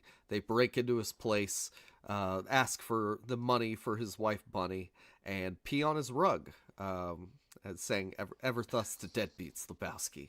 Like that, I could sit here just quote the movie, read the script to you for the entire podcast. That's the best part. I've got a question. If we're talking about MacGuffins, is the money the real MacGuffin, or is the rug the real MacGuffin? Yeah, no, it's the rug for sure. Yes. I think MacGuffin has to apply to the protagonist above all. So yeah, It's the rug. yeah, Yeah. other It's got to be people something that want the ultimately money. doesn't matter. Yeah, it's got to be something that ultimately doesn't matter. Which, sorry, dude, but your rug doesn't matter, even if it ties your room together. No, it doesn't. It behaves like a noir film, but not really. Also, because it's just kind of meandering, and the dude is not a private investigator, but it'll have a bunch of the same beats. Like, the dude will be somewhere, and then these guys punch him out, and then he wakes up. That kind of stuff. Yeah. It's a kind of slice of life, sort of slacker stoner comedy that a noir keeps trying to butt into the conversation with, and this comedy wants nothing to do with this like film noir. Get out of the way. I don't think it would play bowling and smoke. I don't think it would necessarily improve the film, but it'd be kind of an interesting experiment if you could just do the exact same film, but have like the dude doing like a voiceover narration throughout, but just in his kind of stoner drawl, basically. It would be interesting. I think when I think of like people talk about a sort of movie plot about stupid people, misidentifying and confusing and all that stuff, people usually go to Burn After Reading, and I think the big difference between this and Burn After Reading is it immerses you in the dude's perspective. You're with him the whole movie, and the movie itself feels as if it might be in a solid drug regimen in order to stay on top of the case. Just obviously pointing out this. The second film that we've done with a case of mistaken identity as the central concept of its plot. Yeah. I really don't think anyone writes stupid characters quite like the Coen brothers. I think that's one of their main skill sets. And it's interesting from film to film, depending on what story they're trying to tell. Sometimes you feel real sympathy for the stupid characters, and sometimes they're meant to be detestable, and just you're meant to cheer for them. You need to get what's coming to them. But this is very much, these guys are stupid, but we love them for all the mistakes they make, and just how every single thing they try to do makes everything so much worse. Yeah, and what I ended up, what I noticed about the film is it's very much a flow, just like a series of things happening. They don't fully make sense, and I think part of that is like the subjective coherence of we're following the dude who is constantly drinking White Russians and doing a J. And also, when he does start taking the case seriously, he becomes uptight about the case. That's when bad things start happening to him, and he starts losing, the plot. But early on, so basically what happens is he goes to Jeffrey Lebowski's house, his mansion, and it turns out, he goes there to get compensation for the rug, but he comes back later, and what the plot is the rich Jeffrey Lebowski, his wife Bunny, has been kidnapped, and she's Tara Reid, just this pretty young girl who used to do porn and paints her nails green. He needs to get her back, and so that is what the dude is tasked with. And he goes to the bowling alley to talk to Walter, and he goes, "She just kidnapped herself." And he figures out the whole plot right there without any thought or effort. But when he does start, caring both about himself and others and all that, things begin to go wrong for the dude. And that's a real shame. It it is one of these films where kind of things happen to Lebowski. It eventually becomes like an active protagonist, but he really is a passive protagonist because he just like at every opportunity until it gets like much later, just like wants the whole thing to go away, just wants his rug back. Just like, can we stop going away? It's like I don't even care about the money. I'll take it, but to be honest, just go away. And like John Goodman keeps dragging him into it. It's like no, just leave it alone. Just like leave me alone. And that's like it's such an interesting choice for a main character because the whole thing is that you're taught in screenwriting school that you need an active protagonist in order to get the whole thing going to keep it going. And it's just like this is really not. He couldn't care less, and that is so different and so interesting for a main character. Yeah, and the those are really the two main figures are the dude played by Jeff Bridges, and man, he's just great. But then John Goodman playing the really over the top Vietnam vet, Walter Sobchak, who well. Isn't there some question about whether he was actually in Yeah, that's fair. Yeah, but generally, I just I just go with it. I can't recall what it is in the film that does make it questionable. I do have that idea in my head, but doesn't the dude basically just come out and say it at one point? Well, you weren't even in Nam. Oh, does I don't remember. Lines. Yeah, I might be wrong there, but I've got a vague recollection of that. But yeah, Walter's always, he'll get very outraged over very small, innocuous things, and then bring it back to Vietnam. I didn't watch my buddies die face down in the muck, for whatever. And when he's at a diner getting kicked out, he talks about defending freedoms so we could even be here in this diner. What are the things I do? Because I last saw this maybe, I don't know, 7 years ago, something like that, to kind of say I'd watched it.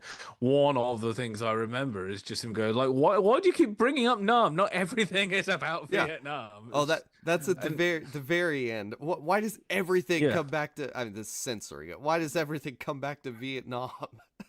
Yeah, it's just so beautifully. I love the fact that like the dude just like kind of low-key hates his best mate. Just like, will you just shut up? You're an absolute moron. And it's like, dude, you are kind of a moron as well. Like they're just, it's so ridiculously stupid, and that's kind of what makes it work. Well, also, I will say possibly best intro in kind of character introduction for Julianne Moore. That's one of the other things I remembered. It's like she comes just flying in, flicking paint at you. It's like out of nowhere. Where the hell did you come from? I think what he says to Walter is, sooner or later you're gonna have to face the fact you're a moron. Yes.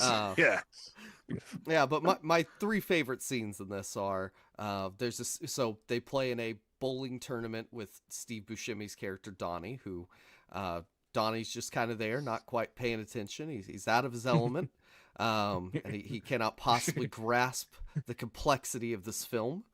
And constant, it's almost like a shut up Meg kind of thing. Just shut up, Donnie. Yeah. I'm the walrus. God, yeah, no, again, I could just sit here and quote this movie. I'm going to try not to. There's a scene where they're bowling, and, they're talking about, I can't quite remember where it falls, what they're discussing, but Walter has brought his ex-wife's dog to the bowling alley. He calls it a Pomeranian, but it's a Yorkie. He's watching it they're just having conversation, and he sees that Smokey has gone over the line. And so he yells at him about it. They get into a fight, and he pulls out a gun, saying, "Am I the only one who gives a crap about the rules?" As he cocks the gun. Mark it 0. All right. And poor Smokey, he was a conscientious objector, and he has to mark He's 0. very fragile. He's very fragile. That is my favorite scene in the movie by far. It's just, every element of it's great. Yeah. I mean, one scene I do hard relate to because it sort of happened to me in real life. Really? The scene of scattering Donnie's ashes into the winds, and that kind of happened to me. Oh no. I'm sorry. I thought you were going to say that it happened to you, that somebody pulled a gun on you for breaking the rules or something. scattering my grandma's ashes with my family on the beach, and we didn't really take note of the wind direction. I mean, it wasn't quite full on in the face, but we were walking away afterwards, and we all noticed we were kind of covered in like a fine layer of dust. It's like, oh, he's got to be always with us, you know. Yeah. No. She's in my lungs now. With the following the rules thing, the weird thing is, like, I kind of appreciate John Goodman's side because I am an absolute stickler for rules in games. It's like,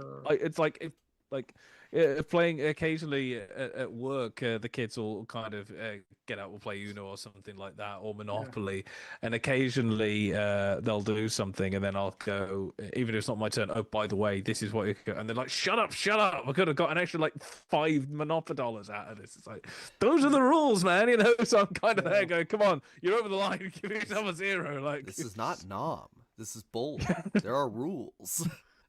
Yeah. It's like I kind of said it. It's like, yeah, the rules are there. Yeah, my next favorite scene is the so they have to go do a drop so they're going to exchange the money for Bunny, and so they're going to, you know, give the bad guys, the kidnappers, the money, and you know, it'll be simple as that. But no, the dude shows up with Walter, and Walter takes over. He has a ringer, which is a bag full of his dirty undies, and he has an Uzi. And so just every possible thing that could go wrong in the exchange goes wrong. He throws the dirty undies out of the car. The gun goes off. The car crashes, and the kidnappers are on motorbikes, and they get the ringer and drive off. And there's just great interactions between him and Walter throughout that whole bit. It has to be said, those two make the film. Yeah. Like, if those two didn't have such good chemistry, it wouldn't work. And it's a shame that you don't see Goodman in as much stuff, because I'd seen him in this, and then years later I see him for the first time again in 10 Cloverfield Lane, and I'm like, where do I know the guy from? I'm looking at it, like, that's where I know him from. It's just like 20 years later when he's put on. I mean, he was basically the Coen's guy in the 90s, wasn't he? Really, he was in most of the films, and then he's kind of stepped back a bit, you know, appearing the odd thing since. But he's not in enough these days. Yeah. God, yeah. That's the scene with the face the fact that you're a moron. And they also say no funny stuff is what the kidnappers tell them. And then my final favorite scene, it blends too. Sam's already touched on part of it, but there's a fight they have with the nihilists, who are the not kidnappers. At this point, everybody already knows that. Yeah, everybody already knows they don't have Bunny, that she has not been kidnapped. And so they're negotiating down from all of the money to all of the money that you have on you. And so they start pulling out their wallets, and the dude's like, I got $5. Donnie has 18. And then Walter beats them all up with bowling balls in his fists. And sadly, Donnie dies of a heart attack. And then it goes into they go to the funeral home, where they contest paying the $180 for the receptacle that will hold his ashes. For an urn. And so they go to Ralph's, and they get a coffee, coffee can, and that's what they put his ashes in before doing his funeral over the cliffs. And then it blows all back on them. And I guess that's more of a sequence of scenes, but just those three in order for whatever. Yeah. They're amazing. You see, Jacob doesn't just have ranked movies. Within those movies, he has ranked his favorite scenes. Within those scenes, he will have ranked his favorite one-liners from those ranked favorite scenes in his ranked favorite movies. It's a whole spreadsheet or whatever. We can't show you here, but he does have it. Yeah. It's locked away in a safe. If I could continue to go on, somebody steal it, and then we can ransom it back from you. And there's he's gonna throw out a fake safe in exchange for it, like in Fast 5. There's a whole just an absurd plot that it follows, because the money's in the car, but they don't have the car, so they gotta find the car. But then they find the car, and then they can't find the money because the briefcase is gone. And Yeah, that's just every bit is a misstep and misinterpretation. And it also, there's a lady who talks like, an old timey, lady. That's Julianne Moore. And she wants to be pregnant with the dude's baby. It's just it's all ridiculous and all over the place, in a good way. And of course, this was also shot by the great Roger Deakins. And if you are familiar with Roger Deakins and some of his tropes, you're not going to really find them here. There's some usage of shadow because it is a noir film. Like Kieran, you mentioned the Julianne Moore scene. It starts at the dude's shadow and feet before it kind of pulls out and up. So much of this story is told through really subtle camera drift and really good blocking to keep these movies where they're kind of just sitting in the same spot in a scene. Like they're in the bowling alley, they're in their chairs, but there's both the camera movement to draw you in and then the movement up and down or over here throughout the scene to keep the motion going, and it doesn't get boring. Well, as I said before, Roger Deakins doesn't believe he has a style. And then every movie from about 2003 on, if he can get a silhouette in there, he will do. It's just every single. So much so, I think I said this before when I did my final year film in the third year. We had a shot of our character walking up, kind of silhouetted. It was just getting dark, and so we just got his outline of the hill and that. And I literally, when we were editing it, I named that kind of bit of footage the Deacon shot because it's just like that's just it's ridiculous. They go to the bowling alley a lot, which it has its specific lighting, but it's all naturalistic lighting. Like they're rarely going for anything extreme. Yeah, I suppose it's just the dream sequence, really, isn't it? That's kind of outside that kind of style, really. Again, that's more about the sets and props and stuff than the shooting. Yeah, exactly. And again, obviously linked to films like Matter of Life and Death, which portray this other world for the character to experience for a spell, as they're going through a particular moment in their existence. Indeed. Yeah, and just overall, it's a really funny movie, but it wasn't super successful when it came out. It's one of those that has become more of a cult hit. It is incredibly replayable because of all of its quotes and the way somebody will say something in one scene and then it'll be reapplied and misapplied later. Like whenever very early on, the dude is in a store buying half and half, which it's less than $1, and he's writing a check for it. And he hears George Bush on the TV say, "This aggression will not stand." And then later he uses that with Jeff Lebowski while they're talking. Aggression will not stand, man. Will not stand, man. And then another of my favorites that I found recently was Jackie Treehorn is developing erotic software. And then when the dude is with the cops, he says, he treats objects like women, man. I always forget about Ben Gazzara and that he's in this, and it's always a joy when he walks on screen and goes, "Hi, I'm Jackie Treehorn," because he's never not great in everything. Yeah, it's a very Freudian film. It's a film concerned with its character's subconscious and bringing that to the forefront in funny ways. I can't remember. I had it where the dude copies. I will not. Maybe the Big Lebowski says, "I will not abide this," and then the dude, it just copies it and says, "The dude abides." And I will say, I watched this today, and then the credits rolled, and I'm like, "Where was he in this?" Because David Thewlis is in this. Yeah.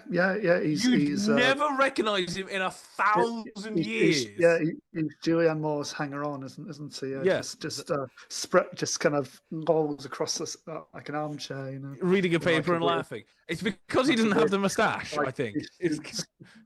Yeah. Because I just saw the credits and I'm like, "What the hell, David Thewlis? Where the hell were you?" And then I literally just had to Google it Just what he looked like in the film. I would have recognized everything. It's like, nope. And you got Philip Seymour Hoffman in a very kind of low key but very funny role. As the Big Lebowski's assistant. Just kind of placates the dude. And he's just trying to keep him happy. I think it's actually one of his best roles. Yeah, because it's so just sort of unseeming in a way. It's not intense in any way. It's just kind of there, but he does it so beautifully. Yeah. There's a line that he delivers in the limo when the dude tells them, whatever he knows. And Brent goes, "That is important to us, dude." Just his delivery is so great. And he's so polite because after he's learned that he likes to be called dude, everything from then on just calls him dude. So he picks it up very quickly, and he's very quick to kind of charm and while away. It's such a good performance. Paraphrasing, "I'll do something inappropriate for you for $1,000. Brent can watch, but he has to pay 100." How marvelous! Oh, oh man. Yeah, no. I'm just again, go to a cash machine and this way, dude. And for Julianne Moore's friend, the part where it ends the scene, she picks up the phone to talk to someone, and they're both just laughing into the phone, and the dude is confused and leaves. It cracks me up. It's so funny. But yeah, it only made domestic about 18 to 19 million, worldwide about 47.4. But this is a film that lives off of reputation and rentals. And I mean, it did start a religion, and how many films can say that? It's so true. Star Wars is probably the other one. If you're ever in a position where you want to marry your friends, become a Dudist priest, and then you can do that. You just have to abide. I don't know. My last bit is, guys, let's go bowling. Eventually, we'll all meet up, and at some point when we do, probably one of us is going to have to get married, me or Sam. Then, Jacob, you can come over to the UK, and part of the thing is we will go bowling. Amazing. Let's do that. And then we'll run away from people who have misidentified us as well. And then die, but not die. Not die. Yeah. Okay, I like that.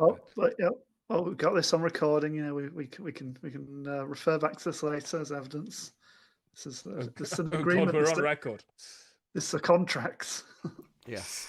Of these, I mean, I guess our individual favorites are our favorites, but what do we think collectively is the best of these three movies? Well, we're all just going to say our own, aren't we? I was going to say there is a kind of Pirates Caribbean Pirate King going on. I would put A Matter of Life and Death, I think, is the best of the three. Yes. But I would also put A Matter of Life and Death as it doesn't matter what the hell I say now, we know. Yeah, you can say North by Northwest. No, admittedly, I watched Matter of Life and Death and going, I cannot fault a single thing in this movie. So it's going to be at least on par with North by Northwest. Yeah. So although North by Northwest is my favorite, we'll definitely do a full Powell and Pressburger episode at some point, and take off a few more of those because a few of them are well worth a watch. By the way, we'll do episodes on all of the directors that we've done at some point. Yeah. So, something confusing about them is there's also a Blu-ray company or DVD company now called Arrow. So Arrow's been around for ages. Yeah. Well, I mean, compared to 1946. And that partnership was the Archers rather than Arrow. Yeah. Yes, that always not the radio series. No, not the farming soap opera radio series. No. Yes. All right. Well, that's it for this episode. We'll be back next week. We're going to talk about Park Chan-wook or Chan-wook Park, or Director Park, whatever. Until then, guys. I do like the fact that the South Koreans always give director as an honorific. Yes. Director Bong. Director Bong. Director. Well, I think that's part of practicality because there's so many people with with the same names in Korea, so kind of it helps differentiate sometimes. but I do like it. So we'll be But talking yes, about yes, it's Director definitely Punk. my respect as well. Yeah. Because he's got it's No Other Choice, I think it is, which comes out Yes. Friday, is it? I believe. Yes. Yes. With Friday, the main yeah. bad guy from Squid Games is the lead. I can't remember his name, but it's him. Well, we'll be back then with that. Till then, guys, where can people find you? You can find me at SSP Thinks Film and at Second Cut Pod Substack, where I today posted a review of The Rip, the new Ben Affleck, Matt Damon cop movie on Netflix. It's fine. Watch it if you feel like it, but you're not going to miss that if you don't. And if you want to go back to Film Magazine and see all the stuff I wrote on Powell Pressburger over the years, then yeah, I did a few years ago. I did a Where to Start with Powell Pressburger. I did a Matter of Life and Death review, and I did a Black Narcissus review. So yeah, check all those out if you feel like it.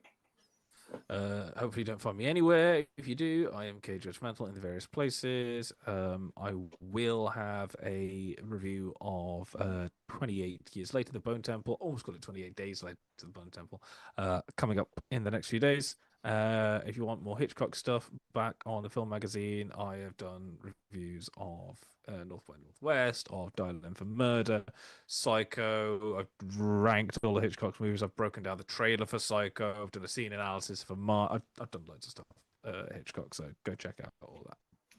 And you can find me at Jacob Film Guy. I'm also on the Substack, and I'll just say go watch Coen Brothers movies. They are all really, really good. But I mean, maybe skip Blood Simple. You don't have to watch it, I would say. No offense. And definitely skip the Lady Killers remake, because that's just terrible. Yes.